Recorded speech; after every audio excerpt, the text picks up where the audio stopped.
Oui, salut, c'est Clair Obscur qui revient. W, dédicace à Mister Beaufray, voilà. Dédicace à Mister Beaufray et à mon pote Liberta, Liberta, Libertaté, pour qui je fais un peu cette vidéo pour un peu expliciter la notion d'esprit, enfin d'ego, chez, pas chez l'humain, mais chez moi. Et donc quelque chose qui normalement devrait vous rendre un petit peu meilleur, en fait, que vous vouliez ou pas. C'est une méthode. Si vous la suivez, vous deviendrez meilleur. Donc voilà, pour ce qui concerne le domaine de l'esprit dans la phénoménologie. Pardon. Alors je sais pas si c'est bien clair, peut-être pas, mais peu importe. De toutes les façons, seuls certains types d'esprit comprendront et ça sera déjà pas mal de comprendre quelque chose. Voilà. Par où j'avais commencé? Ah oui, donc j'avais commencé à présenter l'ego, donc j'appelle ça l'ego, donc en tant que notre conscience, notre, ce que nous sommes en fait, ce que nous sommes intrinsèquement. Donc ce que nous sommes plus qu'un corps, ça me semble évident. Et, euh, et donc j'avais commencé donc par disséquer quelque part pour expliciter un peu les choses, hein, parce que sinon, pour être compris des autres, c'est difficile si on n'explique pas un petit peu. Je vais commencer par disséquer l'ego en trois parties. Donc les trois parties, quelque part. Même si tout ça ne faut qu'une. Mais je fais un raisonnement en trois temps. C'est un raisonnement en mode phénoménologique. Donc voilà, ça permet une facilité de compréhension aussi. Donc voilà, pour la petite introduction. Donc j'avais divisé en trois. Donc j'avais dit que l'ego était divisé en trois. Donc la conscience, l'esprit et une autre partie que j'appellerais la réminiscence. Donc, j'ai déjà fait le laïus sur la conscience. Donc maintenant, je reviens pour expliquer un peu l'esprit et j'ai 7 minutes, donc non pas pour vous convaincre, mais pour vous expliquer. Parce que moi, je suis tout convaincu. Moi, comme d'autres avant, enfin bon, bref, après, chacun fait sa sauce. Et, de toute façon, il n'y a rien qui me fera changer d'avis. Et je pense que c'est ce qu'il y a de mieux pour un fou comme moi, on va dire. Ou pour quelqu'un de sain comme moi. Franchement, pour moi, c'est exactement la même chose. Maintenant, je vous explique pourquoi. L'esprit, qu'est-ce que l'esprit? Donc après l'explication sur la conscience. Alors l'esprit, c'est un espèce donc de super ordinateur. Donc c'est celui qui va faire la bascule entre la conscience, j'ai déjà en gros expliqué ce que c'était dans la vidéo précédente, et la réminiscence, ce que j'expliquerai dans la prochaine vidéo. Qu'est-ce qu'il fait? D'accord, il fait la jonction, mais de quoi est-il constitué? D'accord. Donc l'esprit, en fait, c'est comme un super ordinateur. C'est quelque chose qui va ressentir tout ce que la conscience lui envoie. C'est-à-dire que c'est quelque chose qui va absorber toutes les informations que la conscience lui envoie sur le monde qu'il y a autour de nous en tant que corps. Donc l'esprit, c'est quelque chose qui n'a aucun sentiment, qui n'a aucun a priori, qui n'a aucune culture, qui, en fait, il n'est que pur calcul. Il n'est que observation pure et calcul pur. Donc, par exemple, consciemment, quand on va faire une bonne action, on va se dire: ah, je me sens bien, j'ai fait une bonne action. L'esprit, lui, donc ça c'est la conscience. On conscientise qu'on a fait une bonne action. L'esprit, lui, va dire non. On a juste fait une action. C'est tout. On aurait aussi bien pu faire celle-là que l'inverse. Mais la conscience a décidé de faire ça dans le bon chemin. En tant qu'esprit, je ne comprends pas pourquoi. Mais j'ai préservé le corps. La conscience peut encore m'envoyer des informations pour continuer à préserver le corps, pour que le siège de l'âme, qui est la réminiscence, puisse continuer à vivre dans le véhicule qu'on lui a confié, qu'on m'a confié. En fait.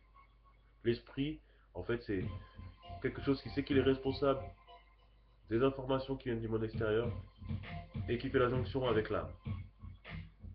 Il est entre l'âme et la conscience. Il est là pour faire le travail de jonction et c'est que s'il n'a pas l'un ou s'il n'a pas l'autre, son passage sur Terre est terminé. Donc l'esprit, c'est celui qui travaille vraiment en relation entre les deux et qui a vraiment tout intérêt à ce qu'on reste vivant. Notre esprit, c'est quelque chose qui a intérêt à ce qu'on reste vivant. Et c'est un ordinateur. il n'a aucun sentiment. Il ne- il n'a aucune notion de bien et de mal. Il n'est fait que de pur calcul. C'est l'esprit dans sous sa forme la plus pure, sous sa forme la plus réductrice. Il ne peut pas se perdre. Il est, il est un petit peu invincible tant qu'il est vivant en fait. C'est la chose qu'on a toute notre vie avec nous. C'est quelque chose qui ne fait vraiment, c'est quelque chose qui n'a vraiment aucun sentiment quoi. C'est quelque chose qui s'adapte à tout. C'est quelque chose que rien n'étonne. Il n'est que calcul.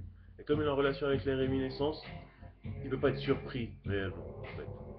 Donc c'est d'autres parties, on va dire, un peu froides, un peu machines. D'autres parties résonantes, qui résonnent de manière très logique et très normale.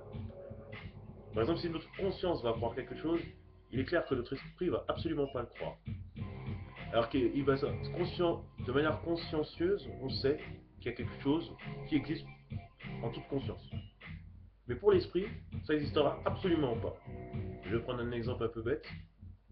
Euh, le fait qu'il soit indispensable, je sais pas moi, de s'acheter du maquillage est très beau.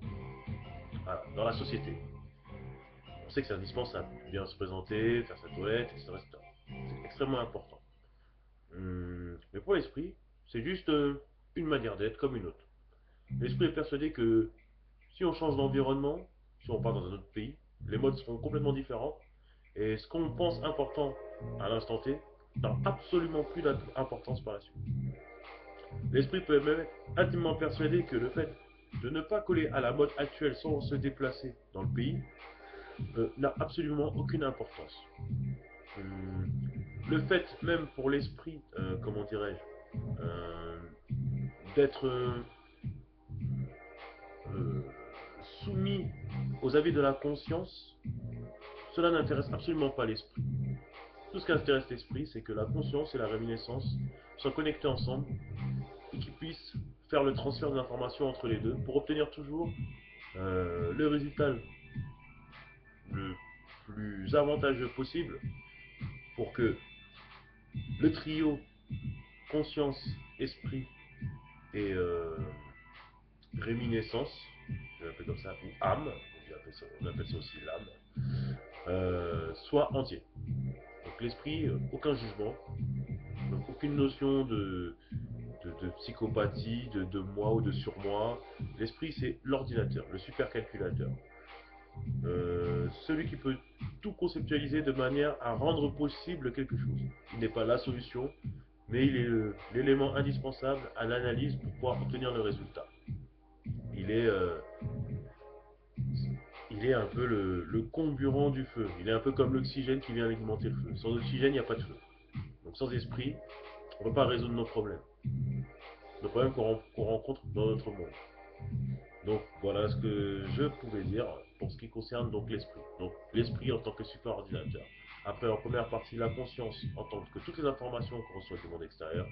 Donc numéro 2, l'esprit en tant que superordinateur. Nous verrons donc dans la prochaine vidéo qu'est-ce que l'âme et la réminiscence, qui nous permettra ensuite d'aborder toutes les autres aspects, tout aspect de la vie de manière beaucoup plus simple en partant de ces trois, on va dire, trois fondamentaux de départ, de base, pour pouvoir ensuite résoudre des problèmes plus sérieux dans le monde réel dans lequel on vit tous les jours, quoi. Avec tous les a priori qui vont avec, etc., etc. Donc voilà, c'était W en mode clair-obscur. Merci à Mister Coufret, merci à Mister Libertad d'avoir donné cette idée de s'intituler simplement les choses. Donc voilà.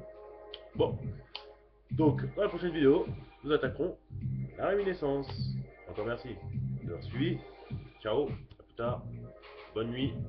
C'est plus Shabbat, c'est fini. 2022. Allez, ciao.